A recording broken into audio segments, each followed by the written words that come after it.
Hey guys what's up and welcome to अपना वाला take. Guys आज हम कंप्यूटर के एक बेसिक वर्किंग के बारे में जानने वाले हैं, कंप्यूटर के इकोसिस्टम के बारे में जानने वाले हैं। हम कई बार किसी भी डिवाइसेस को यूज करते वक्त एप्लीकेशन के आइकॉन पर क्लिक करते हैं, वो एप्लीकेशन सिंपली ओपन हो जाता है, फिर हम उस पर अपना कोई काम कर पाते हैं। ठीक है, वो सब तो हमें दिखता है, लेकिन उस डिवाइस के इंटरनल कंपोनेंट्स के अंदर ऐसी कौन सी दवाई मच जाती है, कुछ हमें भी पता चले।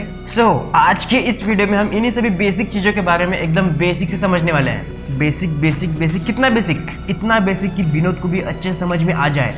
रिलैक्स, अगर विनोद के फैंस ये वीडियो देख रहे होंगे तो उनको ऑफेंड होने की जरूरत नहीं है। एक्चुअली विनोद को अपने फील्ड का पूरा नॉलेज है। हिंदी, इंग्लिश, ज्योग्राफी, म्यूजिक और पॉलिटिकल साइंस। हाँ, तो ये जितने सब्जेक्ट्स बताया ना उसमें विनोद को महारत हासिल है।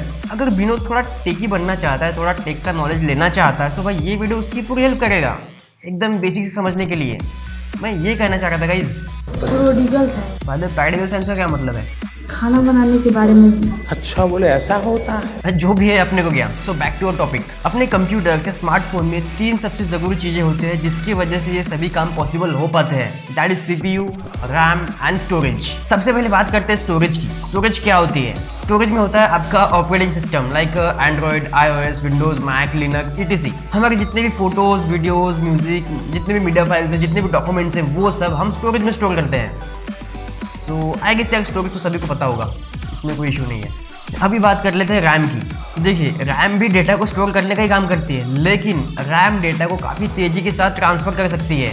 बट ये जो तीन कंपोनेंट है, सीपीयू, रैम एंड स्टोरेज, ये आपस में कैसे काम करते हैं? सो आइए इसके बारे में थोड़ा डिटेल में जान लेते हैं। मान लीजिए आप फोटोशॉप के आइकॉन पे क्लिक करते हो। अब फोटोशॉप कहाँ पे है? जहाँ पे आपने इंस्टॉल किया वहाँ पे है, इंटरनल स्टोरेज में है। सो फोटोशॉप का जितना भी इसेंशियल डेटा है उसकी कॉपी स्टोरेज से निकल के रैम में लोड हो जाएगी। साथ ही साथ जो फोटो आपने सिलेक्ट की है एडिट करने के लिए, वो फोटो भी रैम में लोड हो जाएगी। रैम में क्यों लोड होगी? ताकि आप जल्दी जल्दी काम कर पाओ। एक बार फोटोशॉप का सारा डेटा रैम में लोड हो जाए तब सीपीयू बिना किसी दिक्कत के फोटोशॉप पे काम कर सकता है। आपने फोटो को एडिट कर लिया, देन आप उस फोटो को सेव करना चाहोगे, तब वो फोटो इंटरनल स्टोरेज में परमानेंट बेसिस पे स्टोर हो जाएगी। उसके बाद आप फोटोशॉप को क्लोज कर दोगे। जैसे आप फोटोशॉप को क्लोज करोगे, सारा का सारा डेटा रैम में से वैनिश हो जाएगा, क्लियर हो जाएगा। सिंपली बोले तो रैम फ्री हो जाएगी और बाकी कुछ दूसरे काम करने के लिए। ये थोड़ा टेक्निकल एक्सप्लेनेशन था।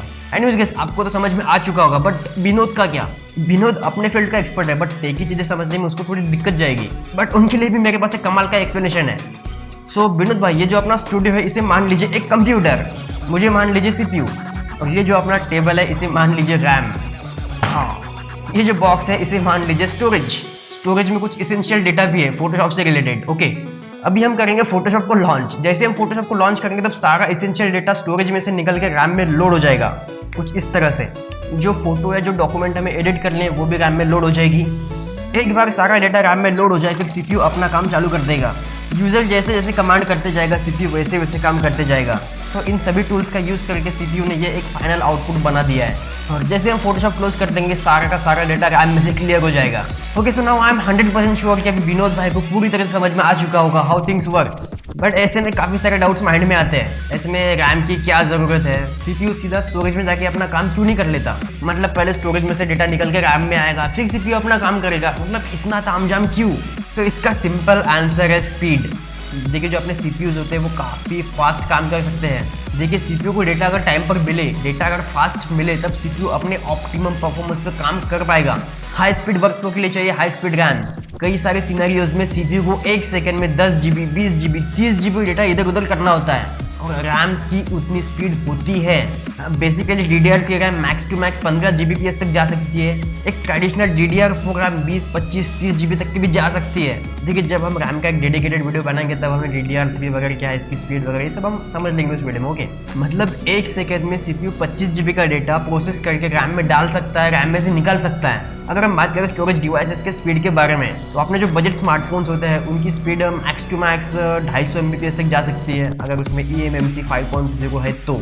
महंगे से महंगे फ्लैगशिप डिवाइस में 1 Gbps, 1.5 Gbps तक के जा सकती है यूएफएस बेस्ड स्टोरेज डिवाइसेस में। पीसीस की अगर बात करूँ तो पीसीस में जो मैकेनिकल हार्ड ड्राइव होती है तो मैक्स टू मैक्स 200-250 Mbps तक के जा सकती है। एसएसडी की बात करूँ तो 500 Mbps से लेके तो 3 Gbps, 3.5 Gbps तक की भी एसएसडीज अवेलेबल है मार्केट में।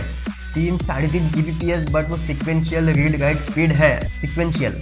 अगर हम रैंडम एक्सेस की बात करें तो भाई रैंडम एक्सेस स्पीड बहुत कम निकल के आएगी इन एसएसडीज की, मैक्स टू मैक्स 1 Gbps।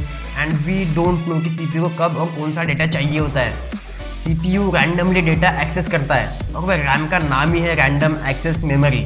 मतलब जो रैम्स होती है वो 20-30 Gbps तक के भी डेटा ट्रांसफर कर सकती है। So that's why we have to use RAMs instead of storage. Okay, आपको तो समझ में आ चुका होगा डेफिनेटली, बट मुझे विनोद को भी समझाना पड़ेगा। बट अगर आपने वीडियो यहाँ तक देखा तो भाई वीडियो को लाइक ज़रूर कीजिएगा। Okay, so back to Vinod. देखिए विनोद भाई, आप खुद सोच के देखिए, आपको स्कूल का होमवर्क करना है, आप स्टोरेज डिवाइस का यूज़ करके होमवर्क कैसे करोगे? मतलब अपनी किताबें बैग में से बिना निकाले बैग के बैग में कैसे पढ़ लोगे आप? अगर एक प्रॉपर रैम रहेगी तो आप आसानी के साथ होमवर्क कर पाओगे।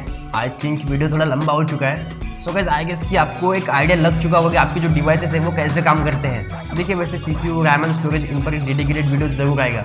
एक टॉपिक पे एक सिंगल वीडियो जरूर आएंगे, उसमें हम और भी ज़्यादा डिटेल में समझ लेने वाले कि भाई ये सब चीज़ें क्या होती है। ये जस्ट एक बेसिक था विनोद के लिए। मैं आपको फिर से याद दिलाना चाहूँगा, विनोद अपने फील्ड का एक एक्सपर्ट बंदा है, but Vinod wants to learn about tech. वो शुरू करना चाहता है टेक के बारे में समझना। That means he is a beginner and I think beginners इस एक्सप्लेनेशन से एकदम सेटिस्फाइड हो चुके होंगे। वैसे अगले वीडियो में हम CPU के बारे में डिस्कस करने वाले हैं। CPU पे एक डेडिकेटेड वीडियो आने वाला है।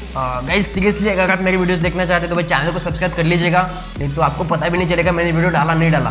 क्या पता यूट्यूब आपको रिकमेंड करे ना करे, बट आप सब्सक्राइब कर लोगे तो आपको एक नोटिफिकेशन मिल जाएगी मैंने वीडियो डाल दिया करके। ओके, आपका कोई कंप्यूटर कीड़ा दोस्त है तो उनके साथ ये वीडियो जरूर शेयर करें, वो भी क्या याद रखेगा। सो मैं मिलता हूं आपको परसों नेक्स्ट वीडियो में, तब तक के लिए गुड बाय।